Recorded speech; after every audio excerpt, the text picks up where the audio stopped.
अवधूत चिंतन श्री गुरुदेव दत्त. श्री स्वामी समर्थ.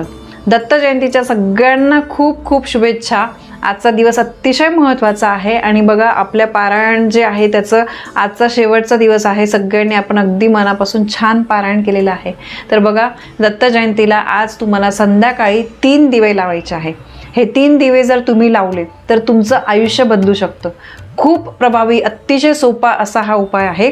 आजच्या अशा शुभ दिवशी असा जर तुम्ही उपाय हा प्रभावी उपाय केला तर खूप मोठ्या मोठ्या संकटांपासून तुमचा बचाव होऊ शकतो. आणि बघा दत्त जयंती हा दिवस मुळातच खूप शुभ आहे. तर त्यामुळे तुम्ही न चुकता, न विसरता, कंटाळा न करता महिलांनो, दादांनो, मी सगळ्यांना विनंती करते हा उपाय तुम्ही करा.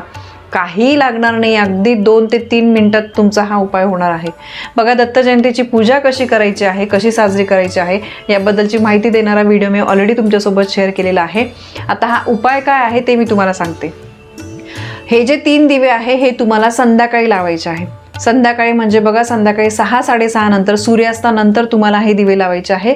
दिवसा चालणार नाही. ताई मी संध्याकाळी हे आहे ते आहे तर सकाळी लावले तर चालेल का? तर नाही, उपाय तुम्हाला संध्याकाळी सूर्यास्तानंतरच करायचा आहे. बघा संध्याकाळी तुम्ही औदुंबराचं झाड किंवा पिंपळाचं झाड किंवा वडाचं झाड, ठीक आहे, हे 3 झाड झाले.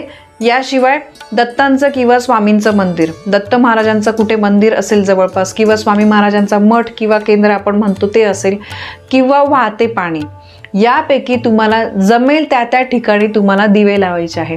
पण एकाच ठिकाणी तुम्हाला 3 दिवे लावायचे आहे. बघा तुम्ही औदुंबराच्या झाडाजवळ 3 लावले तरी चालेल, पिंपळाच्या झाडाजवळ पण 3 लावले तरी चालेल, स्वामींच्या मंदिरामध्ये तिथे पण बघा औदुंबराचं झाड असतं तिथे तुम्ही 3 दिवे लावले तरी चालेल. पण तुम्हाला एकाच जागी हे 3 दिवे लावायचे आहे. आता हे 3 दिवे का? बघा 3 दिवे म्हणजे ब्रह्मा, विष्णू, महेश या तिघांचे प्रतीक म्हणून 3 दिवे आपल्याला लावायचे आहे. आणि तुम्हाला बघा सगळ्या ठिकाणी जमत असेल तुम्ही सगळ्या ठिकाणी सुद्धा लावू शकतात. सगळ्यात प्रभावी म्हणजे औदुंबराचं झाड जे आहे तिथे तर तुम्हाला लावायचंच आहे. बाकी काही नाही आहे तुमच्या घराच्या इथे चालेल. पण बघा औदुंबराचं झाड तुम्ही थोडंसं तुम्हाला मनापासून इच्छा असेल ना तर तुम्ही शोधून काढाल. आणि औदुंबराचं झाड हे ना शक्यतो मोठ्या मोठ्या शहरांमध्ये सुद्धा कुठे ना कुठे औदुंबराचं झाड, एकतरी झाड हे असतंच. तर तुम्हाला सगळ्यात प्रभावी म्हणजे औदुंबराच्या झाडाजवळ हे 3 दिवे लावायचे आहे.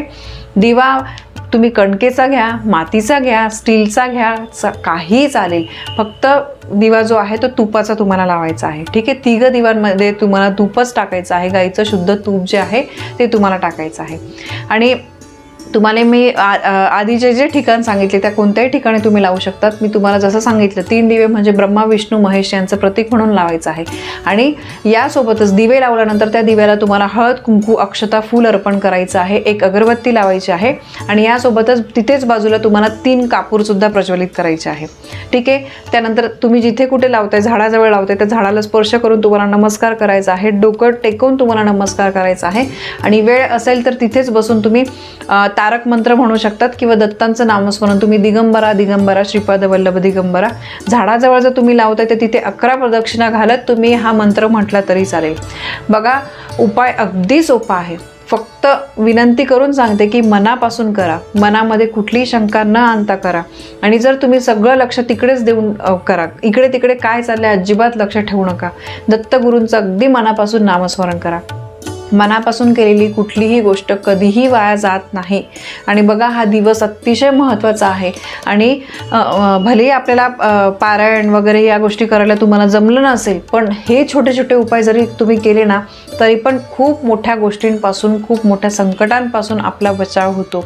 आणि दत्त महाराजांचा भरभरून आशीर्वाद आपल्याला मिळतो. बघा हे दिवस अतिशय महत्त्वाचे चाललेले आहे. मान्य आहे की आपल्याला वेळ मिळत नाही, आपण वर्किंग असतो, आपलं रोजचं जे रुटीन असतं, लहान मुलं वगैरे सगळ्या गोष्टी मान्य आहे. पण असे जर आपण छोटे छोटे उपाय केले ना तर कुठेतरी आपल्याच आयुष्यामध्ये चांगलं होण्यासाठी हातभार आपल्याला लागत असतो. कुठेतरी चांगला आपल्या घरातल्या सगळ्यांची प्रगती होते, घरामध्ये सगळं काही चांगलं होण्यासाठी मदत होत असते. म्हणून मी सगळ्यांना अगदी मनापासून विनंती करून सांगेल. आणि हा उपाय स्त्री करू शकते, पुरुष करू शकतात, कोणीही करू शकतं. असं काही नाही की ताई मी केलं तर चालेल का, मी विधवा आहे वगैरे, काही नाही. सगळेजण करू शकतात, मुलंसुद्धा करू शकतात, मुली पण करू शकतात, हरकत नाही. फक्त मनापासून करा. आणि बघा काही अमुक एक दिवशी असं जर आपण दीपदान केलं ना तर त्याला खूप महत्त्व दिलं जातं. आणि मार्गशीर्ष महिन्यामध्ये दीपदान हे करायचंच असतं. दीपदानाला खूप महत्त्व आहे. त्यामुळे नक्की करा, चुकवू नका, अजिबात वेळ लागत नाही, कंटाळा करू नका. फक्त संध्याकाळी 6 नंतर करा, 6-6:30 नंतर जेव्हा सूर्यास्त होतो, एवढंच तुम्ही लक्षात ठेवा. ठीक आहे, तर ही अतिशय महत्त्वाची माहिती आणि महत्त्वाचा उपाय मला तुमच्यापर्यंत पोहोचवायचा होता. माहिती आवडली असेल व्हिडिओला लाईक करा, शेअर करा, कमेंट करा. पुन्हा भेटूया अशा एका नवीन माहितीसोबत. तोपर्यंत श्री स्वामी समर्थ.